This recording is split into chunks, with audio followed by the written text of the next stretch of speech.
What's up, everybody? You're listening to the Hustle and Flowchart podcast with your boys, Matt Wolf and Joe Fear.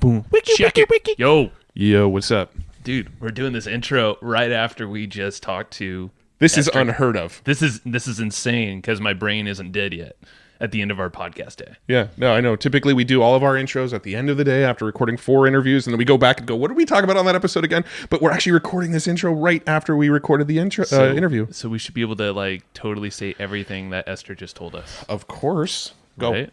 You go first. Well, first of all, you just hinted at who we're talking to. Oh, by the way, you're listening to the Hustle and Flowchart podcast. If we didn't tell you that, you didn't pick that up from our intro. Surprise! This is the Hustle and Flowchart podcast. I'm Matt Wolf. My co-host is Joe Fear. Wow. Thanks for tuning in. Today, we're talking to Esther Kiss. That dude. Are you trying to be a polished radio broadcaster? I am. Because we're trying to get syndicated on the radio? We're actually not yet, but because we're too filthy for that. Too filthy. They'd have to bleep way too many things. We'd be fined $50,000 a pop. Yeah, we'd have to get a lot cleaner with how we talk if we want to be on the radio. Felt like this was a pretty clean episode, this one, though. It was, yeah. All right, so Esther Kiss is totally amazing. She's just deep into the publicity world, the PR world, and all sorts of facets with podcasting, TV, radio, all the online publications, magazines, stuff like that.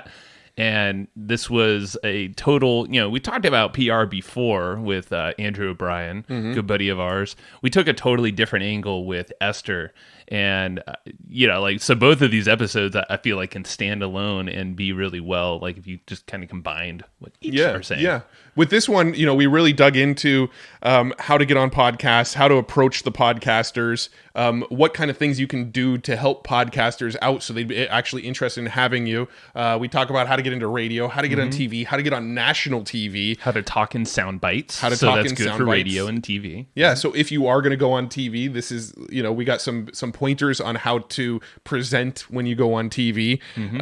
We talked about the podcasting world and what kind of things are coming up in podcasting. Talked about those scams out there of getting onto Forbes and all these big publications. Don't do it. Yeah, because we almost got taken a little bit by a few people, but don't do it. Yeah, don't go pay to get on news sites like Forbes and stuff. Yeah, unless you're actually purchasing advertising, which is a different story. That's different. Yeah, but don't. If somebody approaches you and says, "Hey, for X amount of money, we'll get you on Forbes," don't do it. Yeah. Esther will tell you why when we get into this episode.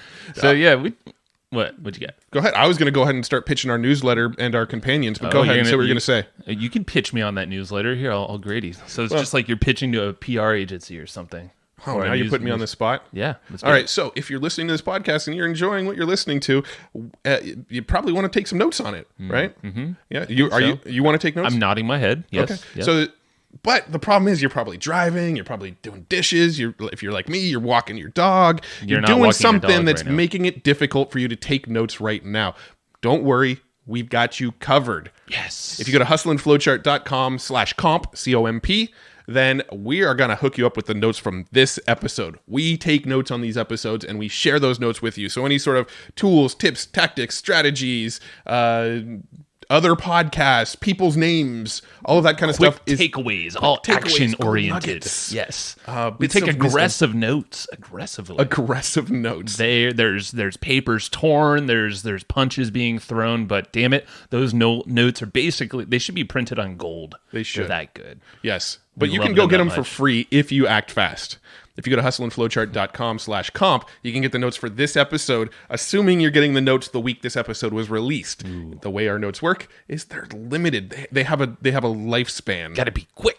If you get them the week that this episode comes out, they're free. Are we both talking in pitch voices right now? Yes, we are. Ooh, radio voice now. All right, so everybody go to hustleandflowchart.com/comp. C-O-M-P. Comp. Extra. All right. Let's go talk to Esther Kiss. This is a badass episode. Dang it, I broke a no cussing. Some people ain't consider ass a cuss, right? I think that's allowed on the radio, maybe not in the deep south of America because there's some different regulations. I don't know. I'll take that up with the FTC later. Well, let's go talk to Esther because this is some killer info. Killer. Hey, Esther, welcome to the show. Thank you for having me. Yeah. So I forget, was it Rob Burns that connected us, I believe? Yes. So. Yes. Or I think reconnected us because like I remember when we chatted, I was like, I just feel like you're so familiar. I'm sure we met each other. Sam, actually. Sam Riley did, one of my past clients, on Facebook Messenger. And then we never got around to actually setting up a chat. But then when Rob introduced us also through email, then we were like, okay, now we got to talk. Yeah, that's it. Yeah, I think we've sort of chatted in the past through email and things like that, just because, Joe and I have been podcasting since 2010. So I know you work with a lot of people in the podcasting world, so there's no doubt we've crossed paths a few times over the years. Yeah.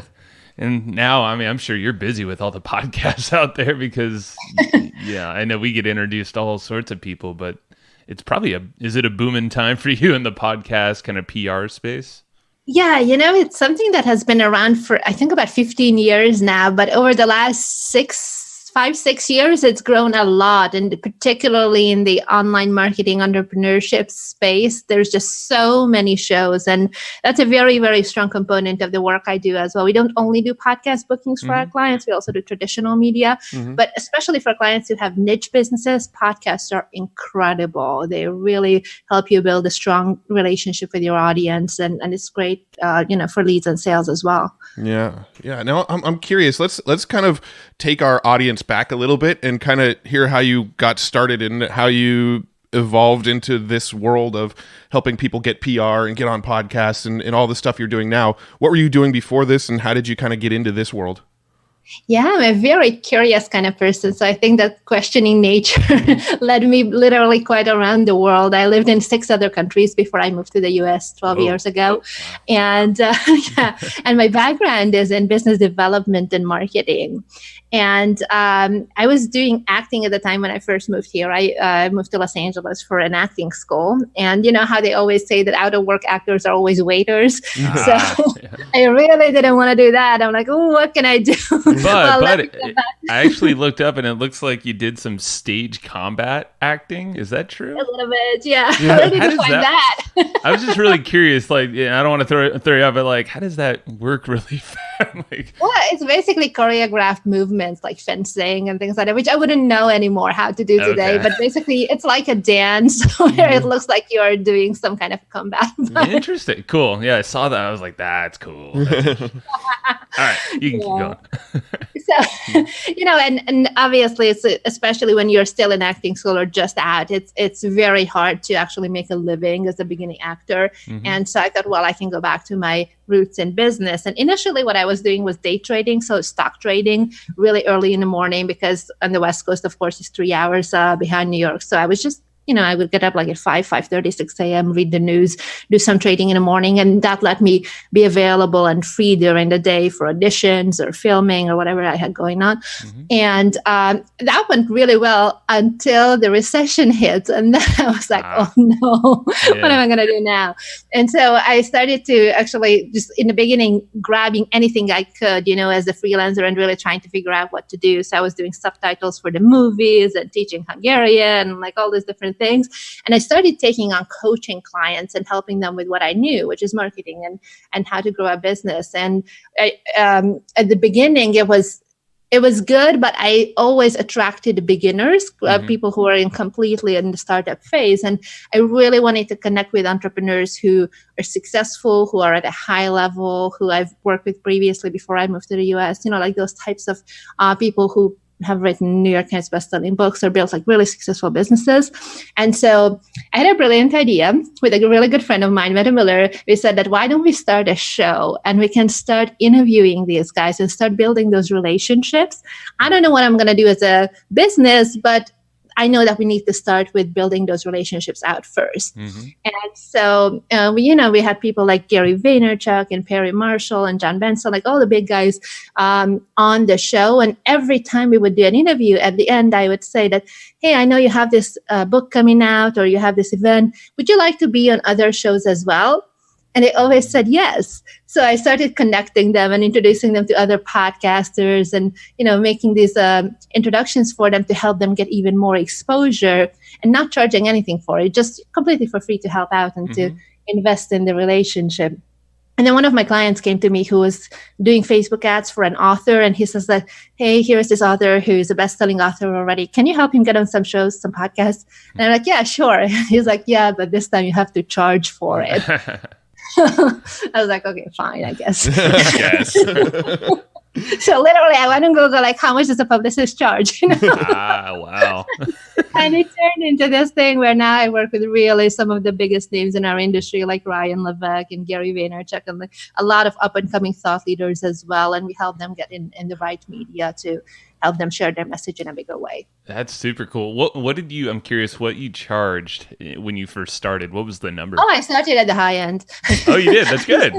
Yeah. I mean, if you can, why not? But also it's because it's very much tied with my clients. It's very much tied into direct response, so they really can see the results. Yeah. So I started right away at 5-figure sum per month. So did you always have that angle of, hey, I'm going to figure out publicity and direct response together? Yeah, I mean, because my background is in marketing and business development previous to this, I had a a pretty good knowledge of marketing. I didn't know direct response, but I learned as I went along. And then the other thing too is I really, really enjoy these conversations. And really my superpower is connecting with people. Mm-hmm. And so this is just a practical application of it, of, saying hello, making new friends, making introductions. Sure. That's basically all I'm doing. It's kind of like reverse gossip, instead of talking badly about someone behind their back, I talk really good about them.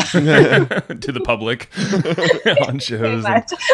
Yeah, no, it's perfect. And that's cool that you approach it with that combo in mind, because, I mean, that's, Matt and I, we have this kind of odd mission, but not really too odd, but this hey, we want to take podcasting and bridge the gap between digital marketing and podcasting. And, I feel like we do it pretty well, but there's a lot of folks that just don't know how to make that connection, especially if they're getting publicity, like going on other shows or even getting featured in something like Fortune or Entrepreneur. So maybe can you talk about that, some of the ways that you connect the two, direct response and publicity?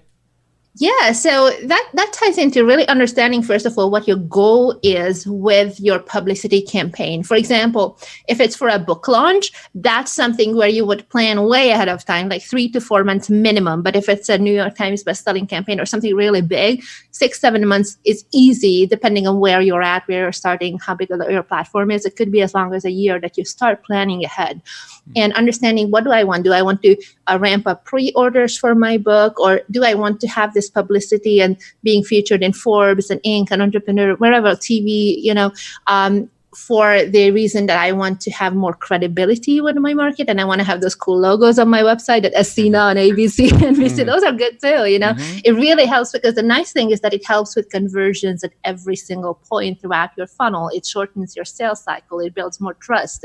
It brings more people to you. So it's not something where you necessarily can measure it like a very, very well-tracked funnel with the Facebook ads, where you can say to the penny that this is what I spend.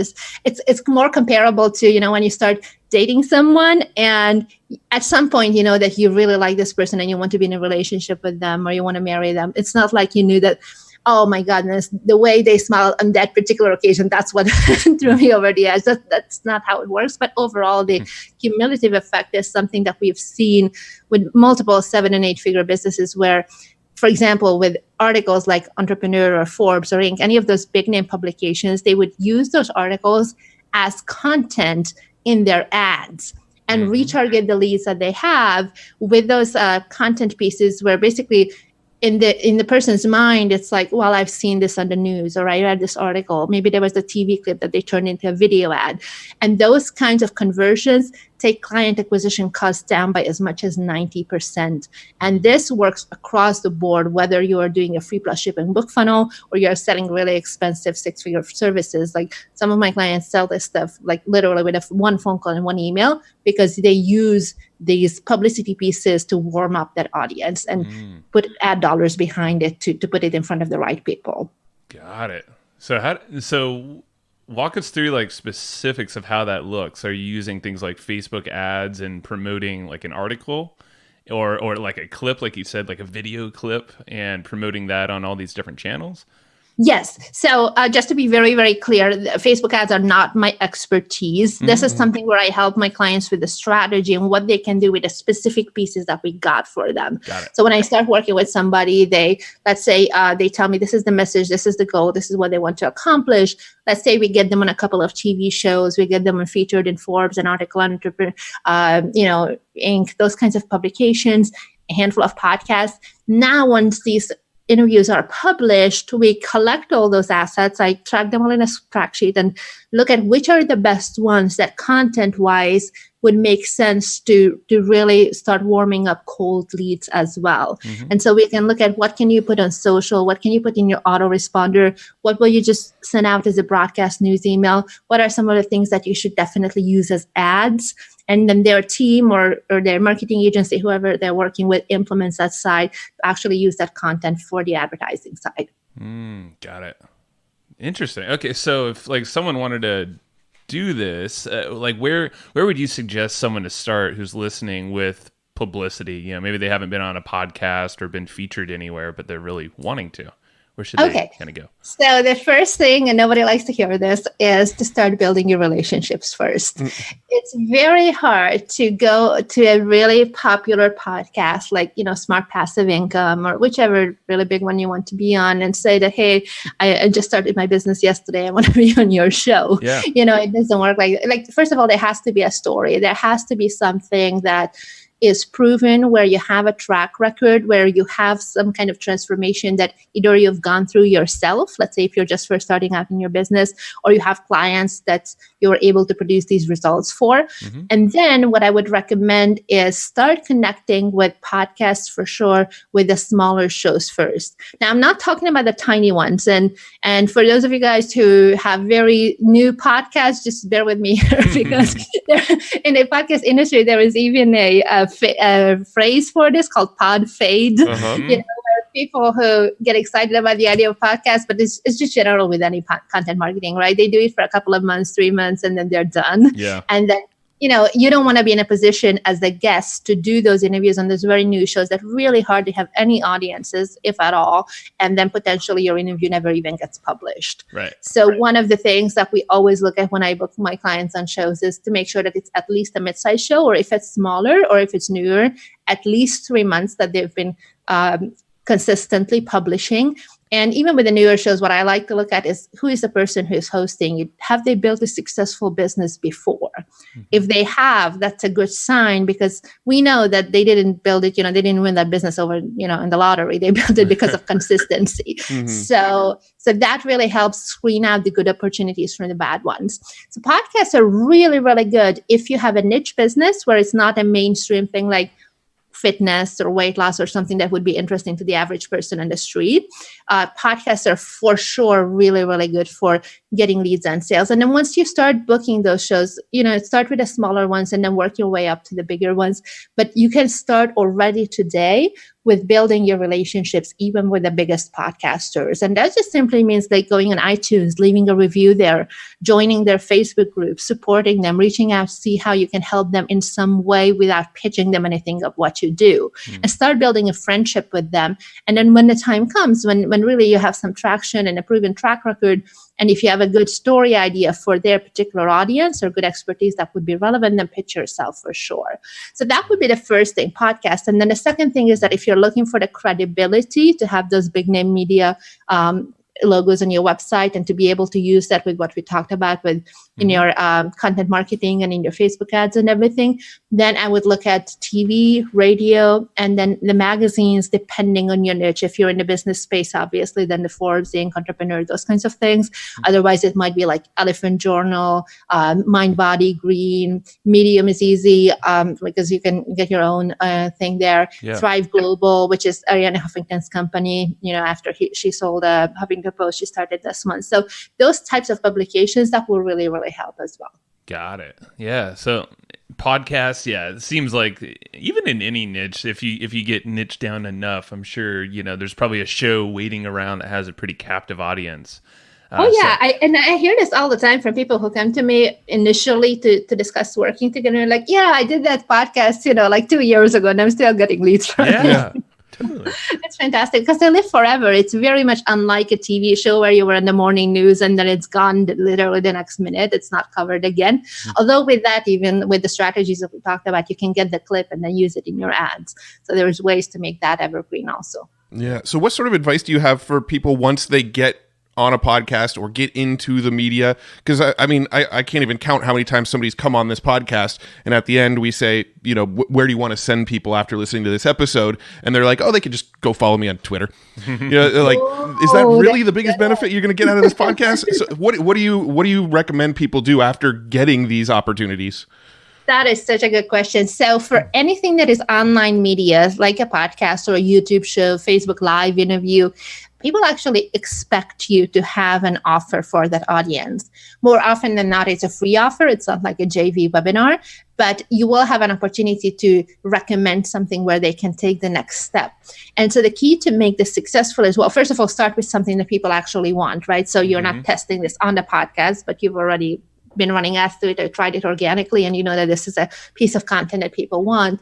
And then make sure that whatever you are giving away, whether it's a downloadable cheat sheet or a video series or a quiz or whatever it might be, that the topic of that piece of content is relevant to what you talked about in the interview. Yeah. And with podcasts, it's fairly easy because you have a long time, right? You have 20, 30 minutes or an hour to talk. So you can always bring in some of the talking points and then just seed your content and say, by the way, we have a lot more information about this on our website. Like, you know, just like, for example, by publicity, I have a ton of videos on my website and on Facebook and everything. You guys can go there and get more. And then at the end, when they ask specifically, where can we go? Then you would give them the link to that landing page. Now, this is very different from traditional media where, you know, in a TV interview, you're not going to be able to say that, hey, go to this specific.com/whatever. Yeah. But there you can give them your normal website, or they will usually give it for you, just the homepage. And as long as it's optimized and you have a pop-up there for some kind of lead capture thing and it's pixeled so that you can retarget them,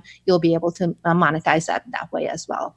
Gotcha. Now, is there any way for people to know which of these, you know, media outlets and podcasts were effective? I mean, do you recommend people send, let's say when they go on a podcast, have, you know, a unique URL that they're sending for that podcast so they know which podcast they came from? Or do you just kind of recommend have a place to send them and you just kind of know that if they come to this page, it came from all of your podcasting? You know right. I mean? So this is a really, really good question as well. And it really depends on where you're at in your business. If you already have a team and you have people who are helping you with the technical setup of separate coupon codes for every single different show or separate something that would be really unique to that, then it makes sense to actually put in that effort. If you already are, let's say, at a multi-7-figure level, as an example, right? If you're just starting out, you can go a little bit more generic because it's unlikely that you will be able that it will pay for you to track so granularly something that actually doesn't move the needle to you too much until you start putting in the Facebook advertising piece to it. In that case, what I would recommend is focus more on the story that you want to share. And then you can do general things like what you were suggesting a minute ago with, let's say the cheat sheet goes here, the video thing goes there, or you give a unique link that is separate just for generally for podcasts or generally for YouTube, for example, or TV. Gotcha. Yeah. Okay. Yeah. And that's kind of how we started off too, because every show we go on, we always have an offer. Typically it's our traffic book, but that will probably change. And and it's worked really well. And, you know, after that, we have some opportunities that people can go deeper, buy the physical version, a course and stuff like that. So that's been the way that like we monetize our appearances on podcasts specifically. And you're going to ask them anyway, especially because you survey your audience from time to time. So you want to find out where they heard about you for the first time, which is not always accurate because people like kind of remember, yeah, I heard you on some show. You know, they could be wrong, but at least it gives you an idea. And the other thing too is you can also ask people if you have high ticket offers. Like, for example, if you're doing coaching or a service business like similar to mine, where you don't have thousands of clients at a time. You have just a handful because there is so much that you can do at capacity. You can just ask them that, hey, who introduced us, or what, you know, how did you hear about me first? And that way you can track it as well. And that works really well. You know, I just one example that comes to mind, I was in a not a very small, but like a small-ish podcast a couple of years ago. And one of the clients that I got who heard me on the show, he is a CPA and estate planning attorney, and he manages literally over $500 million in assets for his clients. So like really a serious established business person heard me on a small podcast. So just simple, he wrote a letter to me and everything in a mail and sent me his book and everything. Hey, I would like to work with you. And he told me what show he heard me on. There you go. Yeah, we hear it all the time too. Even if we don't prompt it, it'll be like I was looking at LinkedIn, I think 2 days ago, Matt. And we're like, oh, we haven't been in LinkedIn in a while. Whoops. And looked at the inbox and there were like 6 messages that were about, hey, I heard you on this show, or hey, I love this episode you guys did. I'm like, oh. Oops. I probably should have been checking this, but yeah, it's amazing how many connections have come from us being on other shows and just appearing in publicity anywhere. Yeah. Well, speaking of publicity, along those same lines, you mentioned TV and radio, and that's something that we've never explored. Well, I was on a radio show once, but it was our buddy ran the radio show, so we had an in already. But relationships. That is true. That is true. I guess that just proves the point of building all these relationships. But how let's say somebody doesn't have connections in radio or TV, how would somebody approach trying to get on radio or TV? Okay, so one thing that you can do is just the same as we talked about, is start building those relationships early. Now, with news-based media like TV and radio, it's not as important, although it's, of course, always good if they know you and see you as a reliable resource, but you would build that over time. So there it's more important to tag into something that the media is already interested in. So something like an upcoming holiday or a local event, or, we just had Mother's Day. That would be a really good one. Or sometimes there is a theme for the month, like October is Breast Cancer Awareness Month, or April just now was a Stress Awareness Month. And I had several of my clients who can speak to stress from a health perspective, and we use that as a news peg. Or another one of my clients who there was a trending news story in the Canadian media all about how only 20% of women, or less than 20% of women, actually make it to the corporate boardroom. And my client is a business coach, so she can speak to that. But we were using something that the media is already interested in with a fresh angle. So here the key is ask yourself, not necessarily how can I promote my stuff here, but what are the skill sets that I have that make this service or product that I have possible. Like, for example, if you're a sales expert, maybe some of the things that you're really, really good at is building rapport really quickly, or gaining people's trust, or, handling objections, or getting people to see your point of view. Like, those are the skills. Now, how can I create a strong news story with talking points that would be interesting to a general audience? Because in the beginning, we're not talking about getting on Bloomberg or CNN News. You have to start with a local TV. So what can I do that would be interesting to the general public in a way that ties into a trending story or an upcoming event? Put the two together and pitch it that way. Got it. Yeah, and I see that you've gone on many TV shows, news stations, up there in LA a lot. On your website, I saw. How do you know, like, is there a way to gauge? Are you looking at specific stations or times? Obviously, the topics, that's a great one. I love that, where you can kind of pair up your pitch to a theme that's happening. Yeah. Is there a way that, like, do you actually like pick and choose specifically the station and all that stuff to try to get the results you're looking for? Or is it just trying to be there? So with TV, it's a little different than with podcasts, because with podcasts, you can, of course, choose for example, any of the entrepreneur shows, right? There's literally thousands of them. Versus with TV, there's maybe 5 stations within a city, right? There's ABC, NBC, CBS, you might have Fox, depending on how big the city is, right? So some might just have one. So what I would emphasize in that kind of a situation is that you're a local expert, and local would count within a couple of hours of driving distance. So if you're living in a really small town, but you're, just on the outskirts of a bigger city where they have a TV station, you could pitch for there. And then what I would look at is, how can I emphasize why it's important to do this story now? So you don't want to choose an evergreen topic, but something that has a fresh angle with something that's timely right now, and pitch it to all those local shows for now. And then you'll follow up with them, in the following week, following 2 weeks, to make sure that one of them actually books you. And then next time, maybe a month later, you will have another story idea and you'll pitch the remaining outlets and then cycle through them, and then as you start getting bookings, you can come back to the original one, pitch another story, maybe like once every 3 months or so, if you're staying local. If you're traveling, if you already have speaking gigs booked or for whatever other reason you're going to another city, then you can pitch yourself for that one as well. Got it. And how do we get on Ellen? So that's a really good question, actually.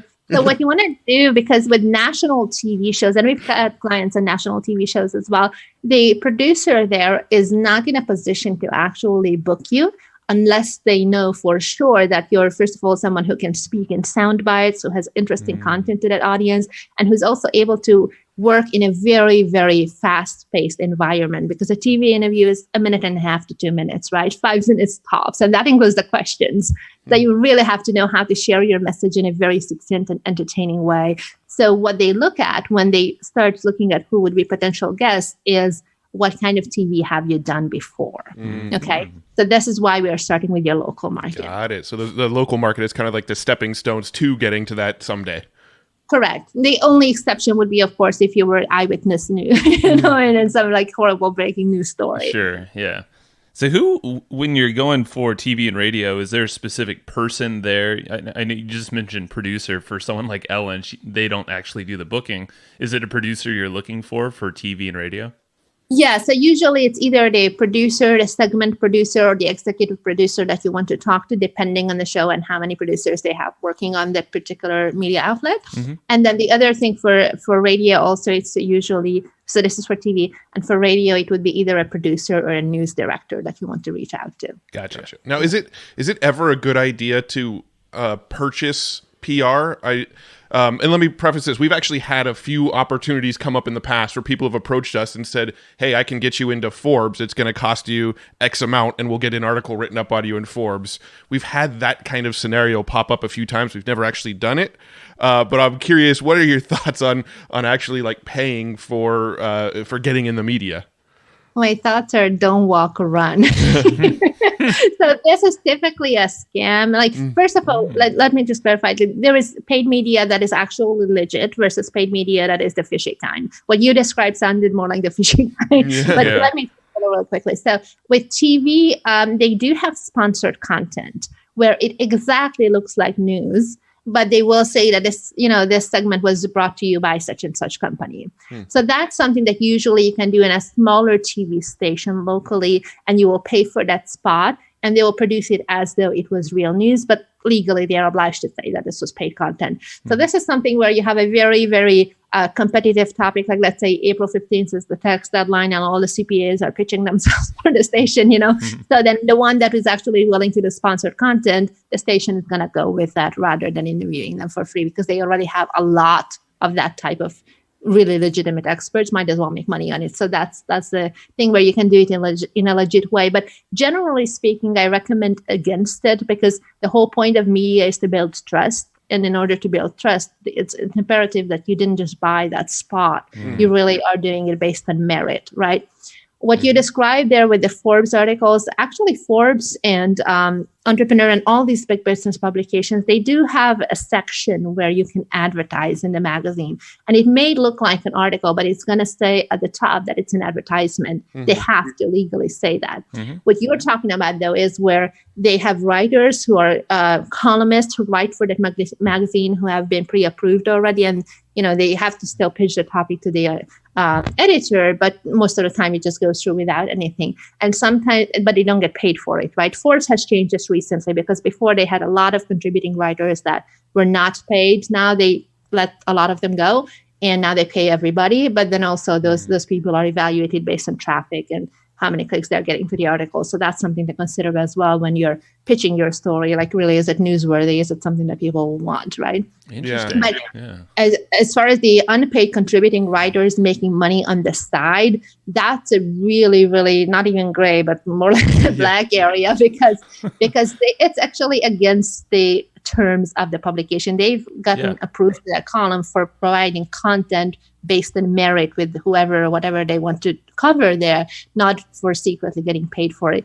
Actually, any of these publications could legally get in trouble. It's a liability for them because they're not disclosing that this is technically an ad, and plus they're not even profiting from it, right? So it doesn't make sense on any level. And very often these guys get found out, and then the column entirely, or the article at least, entirely gets removed. Now you're out of $10,000 and you actually don't have anything to show for it. So the other scammy way that sometimes people I've seen do it is where they just do a press release through one of the paid press release services, and they say that now I've been featured in, ABC and actually they never had an interview. So that's not the way to do it. You actually want to have real interviews. Yeah. I mean, think about it. Go ahead. I was going to say it's just kind of the difference between native advertising, which is okay and widely accepted as long as you're disclosing, and earned media, and basically purchasing earned media. If you purchased it, it wasn't earned media. Right. It's an advertisement. Yeah. And we would have got a deal, Matt. That was $2,000 is what we were pitched. I think. Somebody pitched us $2,000 to be in Forbes. No, but that's true. Yeah. And we were like, this seems not right. And then we asked around. We're like, oh yeah, it's against the terms. I'm like, yeah, I could see why. Yeah. Well, if you're doing something media worthy, then, contact the media and let them know, and they'll decide if it's media worthy or not. Exactly.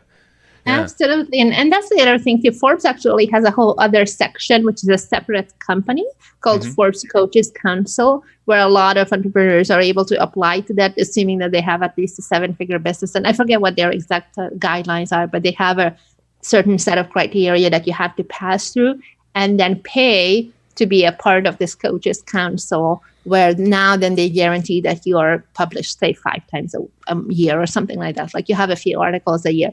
But the thing is, because it's in the paid side, it's actually not Forbes, right? It just sounds like it. They're affiliated with them, and it's called Forbes Coaches Council, but it's not the actual Forbes magazine. So, so it doesn't, the average consumer wouldn't know, but anybody just, you look in the URL, in the address bar, and you see that it's not the actual real Forbes magazine. Yeah. And it doesn't get ever shown on the main website. So if you're looking for the big level of credibility and being featured as a lead article, it's not going to happen with that. And the other thing too is being featured in these types of outlets, in these like side dish outlets. You'll kind of have a real hard time with actually ever being featured in Forbes, because they already saw you over there and they know that you're willing to pay for it. Gotcha. Yeah. So I'm kind of curious. So I've heard, we have friends, we know people who have been on things like Ellen and like the Good Morning America and the Today Show and things like that. And, they did it to coincide with a book launch or something to that effect. And they've pretty much everybody I've talked to that have been on these nationally televised shows have said that it didn't move the needle on their book sales nearly as much as they thought it would. And that things like podcasts actually move the needle way more for them. So I'm curious, when somebody does get national attention, what is the best way to leverage that media? How do you make sure you're getting the best mileage out of that appearance? I like it. So this is what you have to consider. So for example, if you're on the Ellen Show or on the Today Show, you're going to reach a couple of million people who have most likely, for the most part, have never, ever heard of you, right? So they're basically totally cold.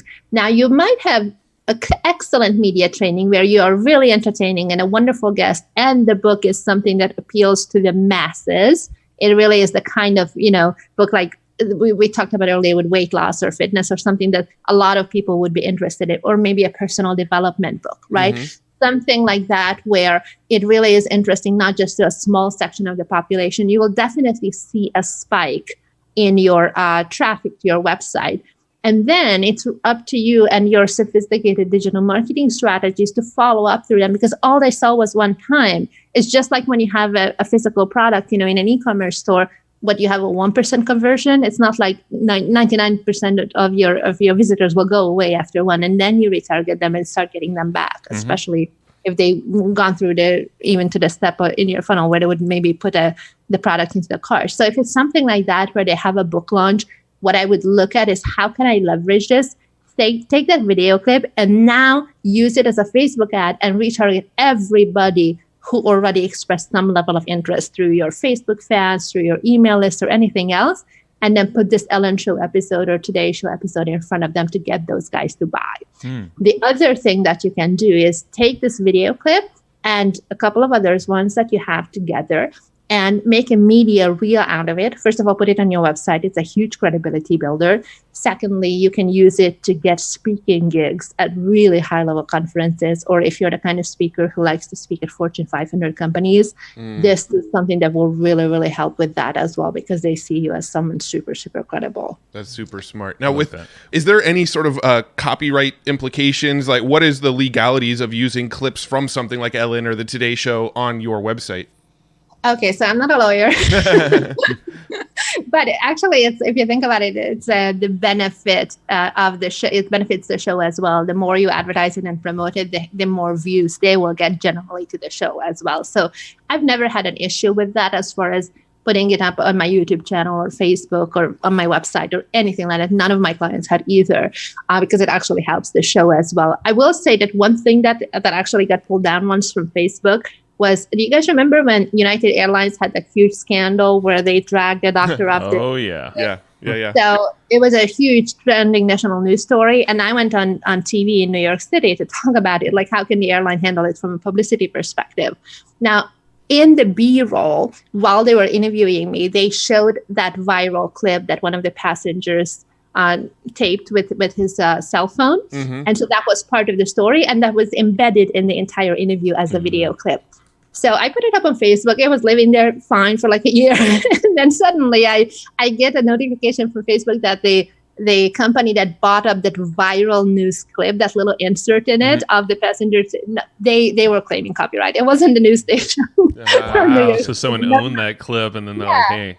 Wow. And so I responded, that I disputed it. And I said that, look, I was interviewed on TV about this specific story. They used it on such and such channel. It was on the CW and Pix 11. And this was a legitimate news interview that I was interviewed for on this story. And then they let it go and they let me keep it. Wow. So, that's cool. So basically, you're taking any clips that you find published online. Do you ever have to reach out to these local stations or anywhere to get a clip?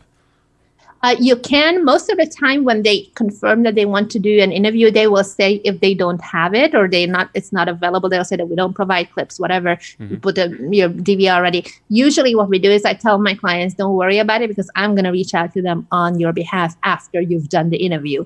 What they want to avoid is the guests are hanging around there. The producers have a lot of things to do. And then you're just like, oh, can you burn my DVD? It doesn't work that way.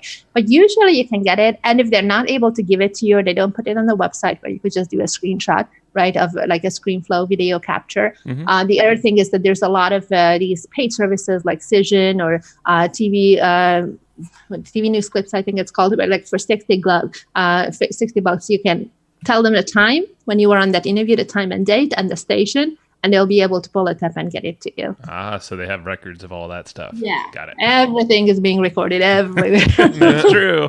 And now podcasts are more so by Google, and like we were just reading how they're going to start transcribing and basically molding podcasts into search results. So anything you say here is being recorded. That's a really good point too for the guys listening here, is doing a lot of interviews, podcasts especially, is really useful for your SEO over time as well. Absolutely. If you look up your names, you guys, or my name, just put it in, the website will be the first one in the social media pages. But after that, you see page after page after page of podcast interviews, because a lot of people put in your bio, your transcript of the interview, a little bit about you. There's an actual web page created, not just the audio on iTunes. That's true. Yeah, no, it's an amazing way to grow a brand for yourself, even just to look credible. It's like get on like 10 shows, 10, 20 shows. It doesn't take much. And sooner or later, once those things are published, give it maybe a month or two. It's like you're going to see yourself popping up all over the place, and maybe any previous things, maybe some old pictures or something from prior business days. You're like, I don't really want those in Google. Well, it's a reputation management. Yeah, we actually we set up a Google Alerts for our brand name, our podcast name, and our own personal names. So we get Google Alert emails that tell us anytime we're mentioned on a site or any a lot of podcasters. I'm just going to say it. A lot of them are lazy. They won't even email us when our episode goes live, which I think is just a shame, because you're missing out on a potential marketing opportunity from us. But saying that, we do get the Google alerts, so we do see when a lot of our episodes go live, and we do a weekly roundup email that we just mail our whole list. So whenever we go on somebody else's podcast, we actually mail our list with here's all of the shows we were featured on this week. Yeah. And I love that. I wish all my clients did that. so we try to give a value add to anybody who brings us on their podcast. Yeah. And, as a podcaster, it's really a huge opportunity as well, because I feel like it goes either way. Either they completely forget to even tell you, or it goes months and months goes by before they even publish it. And then they just mention it once on Facebook instead of actually capitalizing on it and sending the guest an email that, hey, it's coming out next week. Hey, it's coming out tomorrow, and then on the day off, and thank you so much. And then tagging them multiple times. You know who does it really, really well? Do you guys know Dan Kushel from Growth? Oh, yeah. Yeah. He's been on the show. We've been on his show. He's a beast with his follow-ups. I did his show, I think maybe a year and a half ago or something. To this day, I still get tagged because they've created so many image quotes and like different pieces of content that they just constantly push out on Twitter and for all of their guests, not just for me. And it's really, really incredible. It's true. And it makes you feel good. And also as the person, like in this case, Dan is top of mind for me. So anytime I have something that would be, or someone that would be a good introduction to Dan, not only as a guest for his show, but maybe something for one of his products or services, I'll definitely make that connection for him. Do you get the direct mail from him as well? Yes. Yeah. Like he's everywhere. And He's on top of it. That's what Matt and I have been scheming up some ways to follow up with our guests in many ways. Already we're sending t-shirts to a lot of them and are pretty much everyone, but there's a whole process, but we're thinking, postcards and all these like little custom things we'll have made. I'm not going to say too much because, I want to spoil the fun, but yeah, the follow-ups. T-shirt. What's that? Oh, can I get a t-shirt? Of course you can. Look at that. See, that's how it's done right there. I don't know if you noticed, but when we book our guests for our show, in the actual intake form, we ask for an address and shirt size. I didn't remember that. I guess I must have filled it out. See? Oh, you definitely did. Yeah, we have your address and your t-shirt size. It's part of the intake form. So we send stuff to our guests. I mean, we want to make it so people want to be on our show as much as possible. And when we go on other people's shows, we want to make it so people really want us on their shows. So we market the heck out of our shows. We thank the heck out of our guests that come on our shows. When we go on other people's shows, we do the same stuff. We try to send them cool stuff. We try to promote the episode that they brought us on. We do whatever we can to make it a win-win all around every single time. And I think that's kind of the reason we get on so many podcasts and we have so many great guests on our show. Yeah, and then this is part of building relationships, because it's not only like pinging everybody every 5 minutes on Facebook, it's actually leading with action. So what 100%. You guys are doing and what Dan is doing, it's really building relationships with people. Yeah. Dan's a great one to model too. He's doing it right. We actually got a lot of inspiration from him specifically, so I love that you brought him up. Yeah, he's just a good guy. We had the opportunity to spend a day in a mastermind with him, and it was just a mastermind of peer podcasters. There was 50 podcasters, like that, 48 podcasters, and it was just a mastermind of 48 podcasters. And out of everybody there, I think Dan was one of the most impactful, like, here's the way to do it kind of guys that we just took the most from. Yeah. And his is also a radio show, a terrestrial radio show. So he covers all bases. Oh, I didn't even know that. I didn't know that either. Yeah. I know, because I book guests on his show, and it always has to be on a Wednesday at 10 a.m. Arizona time. He's out of Phoenix. I do remember him taking like commercial breaks in the middle of the show, so now it makes sense. So it's like syndicated then, huh? Yeah, that's interesting. That's another question I've always wondered. Maybe you know the answer to this. Maybe this isn't your expertise, but I've always been curious how podcasters actually end up getting their shows syndicated over the radio. Is that something that you know how they do, or is something you're involved in at all? I don't know. I know a couple of people who have done that, so I'm happy to make an introduction for you guys if you want to learn about this, to do this for your show. Like, for example, Jim Beach, I know does it from School of Startups. Do you guys know him? We know Jim. Yep. We haven't been on his show or anything, but we do know him. Yeah.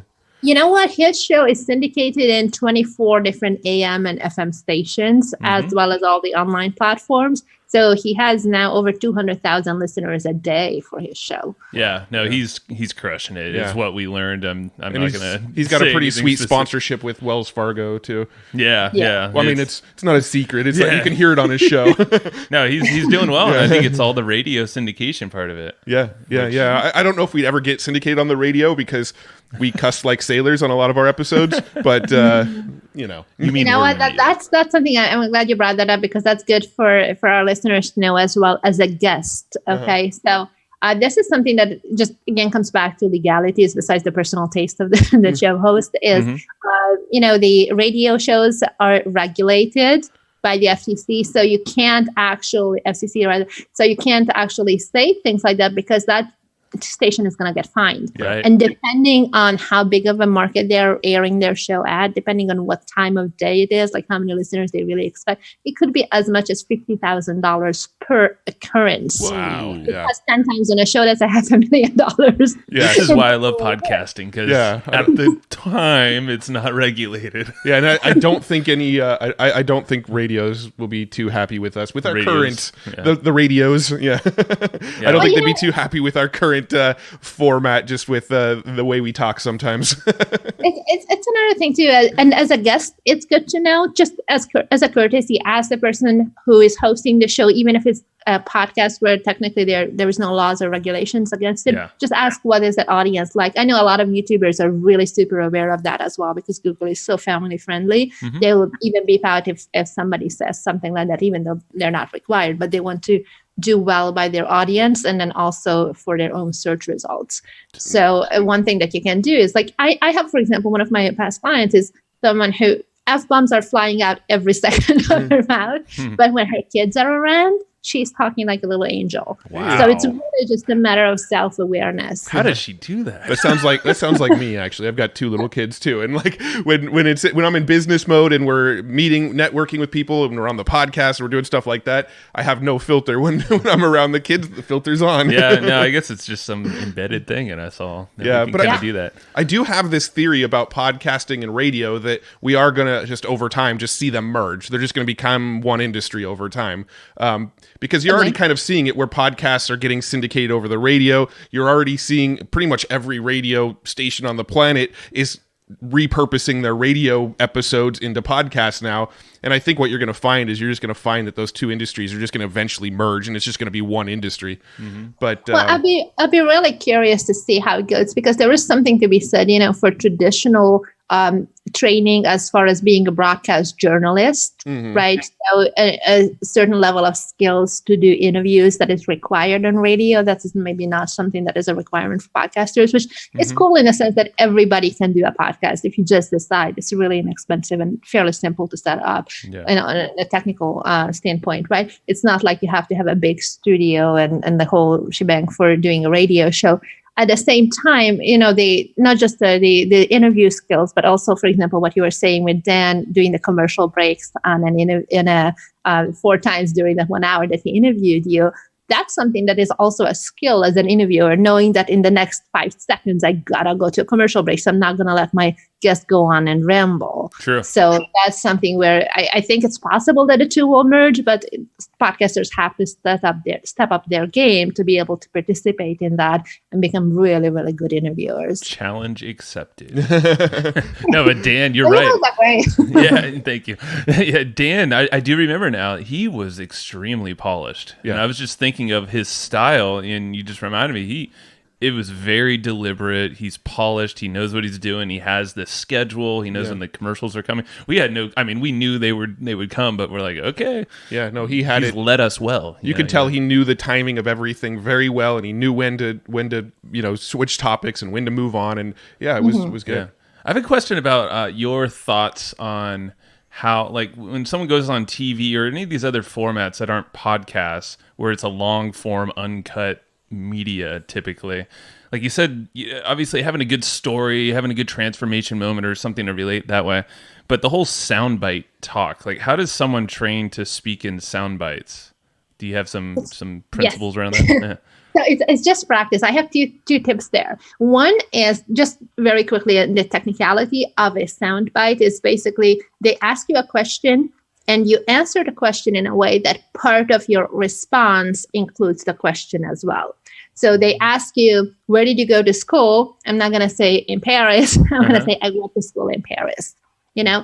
And so you repeat it a little bit, or I went to such and such school in Paris, as an example. And the reason you do that is because you make the editor's job so much easier with cutting out content that they can then use for teasers, they can use for later repeats, because they can take that entire sentence, it makes sense without the context of having to watch the entire interview. Got it. Right. Yeah. So that's important, because once you start using these TV clips to pitch yourself for other TV stations or national news media, and they see that you're well trained, you're entertaining, you're not looking at the camera, you're looking at your interviewer, etc.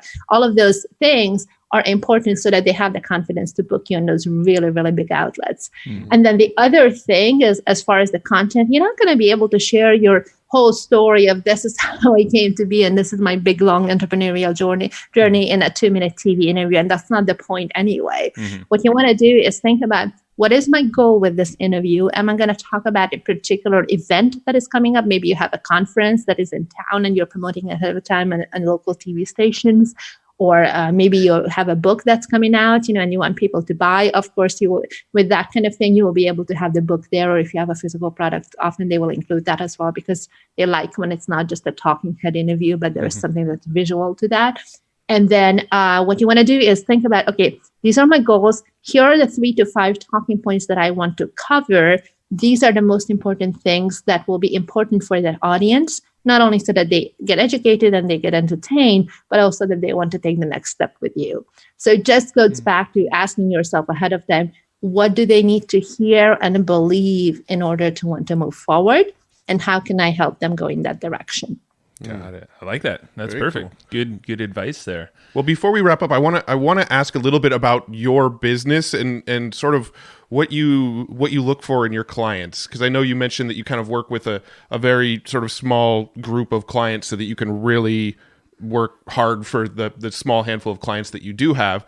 What sort of criteria are you looking for? What makes the ideal client for your actual service business where you help people get on more shows and get in the media? Yeah, so I work with experts who are coaches, consultants, speakers, authors, thought leaders. Usually they have a very, very strong internet marketing component to their business. It may not be just limited to courses, because, like, for example, with Ryan Levesque, who you guys are going to interview in just a little bit today, he's one of my clients. He has a book, but he also has an online course and live events and a software product and a mastermind, like all those different things. It's important that that part of the business is dialed in before they come to me or before they hire a publicist in general. It's really, really important that you have something where you can monetize it, right? If you just have your freebie and it's your very first venture into entrepreneurship, it's not bad to have the credibility and to have those interviews, but you're not going to immediately monetize it if you don't have a solid business structure on the back end. So with Ryan, I worked with him on his last book launch for Ask. We worked on it for 11 months. And, he ended up making over $1.8 million per year to his business directly from the podcast interviews that we booked him on. Wow. And it wasn't just the books, obviously, it's the back end sales. So ideally, it's people similar to Ryan. He's a good example who have a strong business, who have a really good track record, a good reputation. They have a good story to share, and they're eager to get more credibility, or they want to build buzz for an upcoming launch. Gotcha. Cool. Yeah, and thank you for introducing us to Ryan, by the way. That's super cool. Yeah, we're stoked to have him. We've loved his books too, so it's he's going to be a good fit here for the audience. And I'm curious about, like, actually, where's the best place for folks to reach out and learn more about you? I want to make sure we get you can connect with me through my website. It's borntoinfluence.com, BORNTO, borntoinfluence.com, which is, by the way, I realize now that, and sometimes I had to give out my email address in stores and something. Like, Born to Influence is so easy for our industry, and then everywhere else is like, what spell it for me? That's true. I've done it even with Evergreen Profits. I'm like, it's just 2 words, but still, it's like, wait, what? It's not Gmail. The worst is when you have entrepreneur in your business name, because if you're not an entrepreneur, nobody knows how to spell it. Yeah, that is true. and so, like, some of the things that you can do, there's a lot of free content on our website as well. And there is a quiz that you can take to see whether or not publicity is right for you at this stage. And it's super, super easy. It's 12 questions, very fun. And it will give you a really good idea of what makes sense for you as far as building your credibility and getting in the media. That's awesome. Yeah, so we'll link that in the show notes, borntoinfluence.com. I'm curious, what Like, what big thing or like challenging venture are you working on yourself? Like, are you trying to shape something new in the PR world, or is there something else that you're personally really kind of pumped up on? Personally. So I've been doing yoga for the last couple of months, which all my life I hated to exercise, but I'm determined to get my splits back. So I'm really going for it, and I started to work it up, and now I'm actually taking up contortion training. So contortion training, really? Yeah. Yes. Wow, that's amazing. What goes in? So yoga's a first good start. It seems like get all bendy. Yeah, I mean, it was good for a couple of months. I'm taking up this training not only because I want to really learn contortion, but also because I want to do it safely. I've had an injury from a dirt biking accident a couple of years ago, and so anyway, the coach that I found is really world class, and she works with a physiotherapist who work with the Chinese Olympic team, and and Cirque du Soleil, and so they'll be able to create a custom training plan for me to do it in a way. If just as the example with the splits, if you watch YouTube videos on how to get your splits, most of them what they teach you is to stretch this way, stretch that way, to relax into it and let gravity do the work. And that's actually something where you can really set yourself up for injury. And so the trainers that I'm going to be training with are people who teach you how to always flex or engage the opposing muscles of the ones that you want to stretch. So it's a much safer way. And also you're building strengths for later when you want to do more complicated tricks where you really need a lot of body strength to be able to do it. Wow, I'm still just getting over the fact of contortioning. Because every time I see a contortionist, like a professional, I'm just like, I want to go throw up or something. Like I'm not going to perform with it, but it's just that I like to see what my body can do. It's impressive. Really cool. I'm just like, I don't know how that's possible. I am not bendy, but maybe there's hope for me if I ever wanted to. The yoga thing, though, I'm all about the yoga idea. Now, there's a question that comes right from our buddy Brad Costanzo, and he asked it on all of his podcasts, but I don't think he's recorded a podcast in like 3 months, so we're kind of stealing it and taking it over. But is there any sort of nut that you're trying to crack in your business right now that maybe us or our audience can help you with? Oh, you know what? Yes. Talk to Brad and tell him to come back and do his show. We harass him almost daily and it doesn't work. So maybe he needs to hear from other people. Hey, listeners, like just reach out to Brad. He's at a bacon wrap business. Just harass him. Yeah. we actually had lunch with Brad yesterday, so we were giving him crap as recently as yesterday. But the one, it's not really a nut to crack, but it's like continuous development and effort. I'm always looking to connect with more podcasters and people who write for the business publications like Forbes and Inc. and Entrepreneur. I like to develop those relationships further and connect with those types of folks. Awesome. Yeah, we could do that. And anyone listening, definitely reach out to Esther. Go check her out at the website. borntoinfluence.com. That's right. And go help her out. And we'll help you out too, of course. Awesome. Well, I think that's, really just another wrap-up question. What's a good book that you just find yourself referring to often or recommending to others? Yeah, a really good one that completely changed my life is Never Eat Alone by Keith Ferrazzi. Do you guys know that book? Yep. I have not read it. But, so it's all about how to build your relationships, how to connect with other people. And I'm a super introvert person. Like until 3 months ago, I literally used to live in the desert in California. You're an introvert? Yeah. Wow. I don't have to leave the house for 4 days. I don't leave. Yeah. Well, you sound like me. That's how I am. I love it. And I love that you're an introvert and that you're doing this work, I love connecting with people, in either in person or through online. When it's a small group, like 1 or 2 people or maybe 4 or 5, but when it's a big event, I'm happy to go and speak at conferences. And I spoke at like 6 events last year, but I don't like the environment of having to be amongst hundreds of people for days on end. That really exhausts me. And I think a lot of people mix up being introvert with this in the sense of being exhausted when your energy gets drained when you're in and around a lot of people versus being shy. That's a little bit of a different thing. Sometimes they can overlap, but it's really not the same thing. That is true. Yeah. As a fellow introvert, I agree. Yeah. I'm the same way. When I go to a conferences and there's a lot of people around, it drains me. That doesn't mean that I don't enjoy networking and meeting more people. I mean, I would say I'm a fairly well-connected person despite being an introvert. And from a connection perspective, you probably have 10x the connection that I do, but very cool. It's cool. It's fascinating. So Never Eat Alone, we'll link that as well. And anything else, Esther, before we wrap up here? Well, thank you guys so much. I really enjoyed doing this interview with you, and I really can't wait to share it when it comes out. Yes. And I'm very, very much looking forward to working with you guys more in the future as well. Maybe we can have more guests on the show too. Yeah, we will for sure. Thank you very much for everything you've done for us and your time here too. So thank you. We'll do it again. Talk to you soon. Thanks, everybody, for listening to this episode of the Hustle and Flowchart podcast. Before taking the time to listen, we want to give you something a little bit special. Every single episode that we do, we actually have somebody on our team take notes. We basically have a Cliff's Notes version of every episode where you can go and find all of the tips and tactics that they laid out, all of the resources that they laid out, all the good stuff from this episode. We actually have a nice simple notes version that you can find on our website. So go to evergreenprofits.com, find this episode that you just listened to, and give us your email address and we'll send you the notes. Thanks for listening.